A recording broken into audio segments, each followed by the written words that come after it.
Thank you. I want to thank our panelists for coming here. This is an interesting topic because I think where we are economically in the country. I represent Youngstown, Ohio.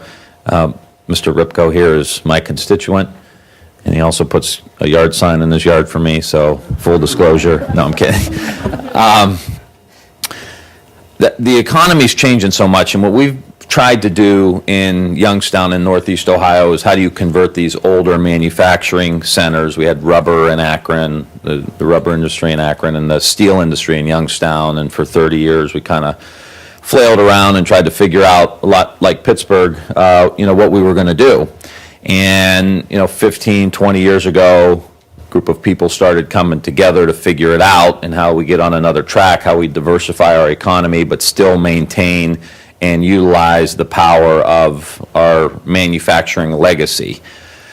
And as the maker movement started becoming more and more prominent, we saw this as a real opportunity for us to take advantage of what our culture already was making. I remember going in my grandfather's garage, and he had things that my great-grandfather made that were there, ladders and shovels and things that they didn't always go out and buy, after the Great Depression. They made them. And they always had little, even springs from lighters they would keep, because you never knew when you were going to need something that would come in handy, later on.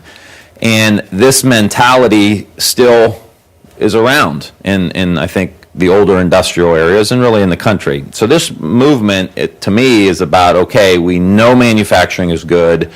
We know that there are these kind of disparate little elements of maker, manufacturing, R&D, public financing, startup company, all of this is kind of floating around. And how do we begin to pool all of this together in areas like Youngstown or Altoona or Scranton or Pittsburgh or Buffalo or Toledo or Lima, Ohio, or Detroit or Flint?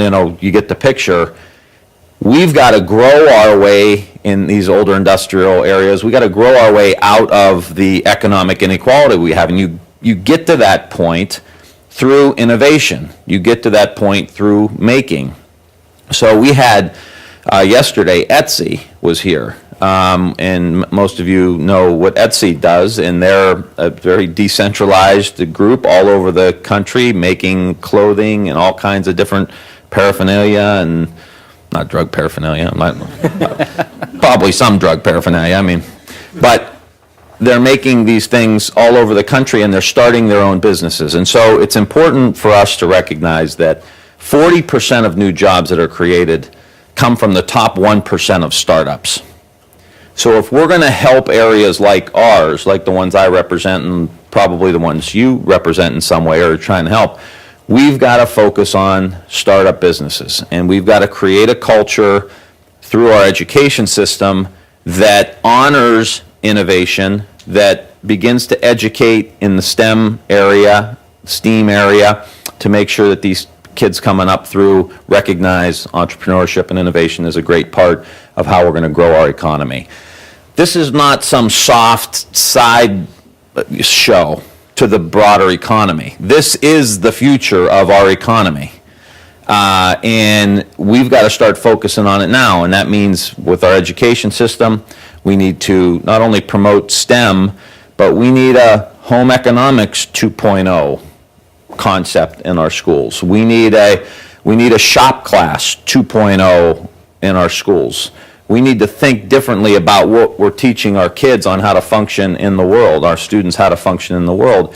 And it all comes together. And it means business incubators and business accelerators, and it means early capital for these businesses who end up in the valley of death, who can't grow their companies in a way that they need to be grown. This is all part of a comprehensive plan that we need to have in the United States to really resuscitate the economies in areas like ours. And the days are over where we have in our area where a auto plant comes and they drop 16,000 jobs in Youngstown, right? And then the supplier company has 13,000 jobs and everyone's making $70,000, $80,000, $90,000 a year. Those days are over, one's going to drop a rubber manufacturing facility in Akron. And I think Pittsburgh is a really good model for what they're doing with Google and Uber and all the different things that are happening in a place like Pittsburgh. And the young entrepreneurs and innovators that come out of Carnegie Mellon and Pitt are all a part of the culture there. And it's going to take public policy on our part here at the federal level. It's going to take investment, which has become a dirty word in this town and many state capitals. And it's going to take a new way of looking at the world. And we actually, I know we don't like to listen to kids, but we've got to listen to these young students. I mean, I know they don't listen to us, but we got to listen to them, I think, a little bit, because they can give us a real idea of the direction they want to move in. And this can all come together. This is very doable. And I want to just say, lastly, it's got to feed into the community. And so these maker spaces are such a key component. So you start very young, with the Legos and the whole idea of moving forward and 3D printers and those kind of things in our schools, and then into the broader community with the maker spaces, the tech shops, the things that are happening at Case Western Reserve with your huge maker space in Cleveland, so that the whole community is participating. If you get unemployed, you should get a free membership to a makerspace, to a tech shop, so that you can begin to, we hear stories coming out of these people meeting people. They may not be the one to start a business, but they may help and get connected, and then all of a sudden you go from unemployed to innovating something, and you get your life back. And some of the stories you hear, they like what they're doing 10 times better than the job they lost. This is a whole new way of thinking. Veterans, same thing. Get them connected into the community. Get them connected into these maker spaces. That's the new economy. That's America 2.0, and we can make this stuff happen. This is not brain surgery. And I think, from what I was hearing from some of the Etsy folks yesterday, I think there can be some real bipartisan cooperation on these things. One of the issues we were talking about, not to go on too long, but portable benefits. What's the new economy look like? It's all about mobility. I mean, we're hearing these young kids are going to have 30 to 40 different jobs. It sounds exhausting, doesn't it, Ripco? But that's the world they're moving in. And so if that's the world you're going to be in, and you're going to drive Uber, and you're going to go to the makerspace, and you're going to Lyft, and all this, whatever, comes up in the next 5 or 10 years, you need a portable pension, portable benefits. You need, all of these things that can go with you as you move, and maybe even portable welfare benefits, so you don't stay in a community that doesn't have any work. You want to move, but you don't want to move because you'll lose your benefits. And we're going to say, no, you got to stay stuck in this area with 10% unemployment. What are we doing? The world's changing. The government's got to change with it. And so public policy, the last point I'm going to make, I promise, I think, but I maybe make two. Public policy has to change. When we had a industrial economy, there weren't pensions and retirements and safe working conditions and National Labor Relations Act, and there was none of that stuff. But the economy shifted so much and got so industrial that public policy had to shift to make sure that people could thrive in that economy, not get hurt, have retirement, 40-hour work week, blah, blah, blah, blah, blah. You know the story. Well, now the economy's changing again. So how do we empower our citizens today?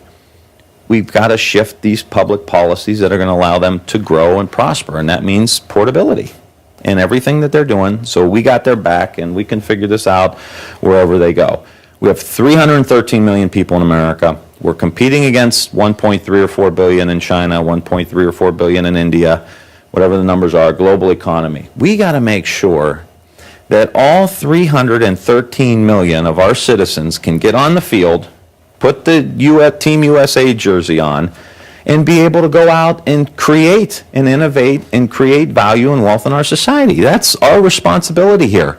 And no soldier left behind, no student left behind, no entrepreneur left behind, no innovator left behind.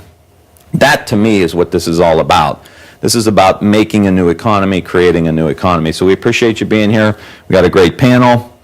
And we are very much looking forward to our partnerships in the future and your advocacy as we move forward to help us lobby and push some of this stuff.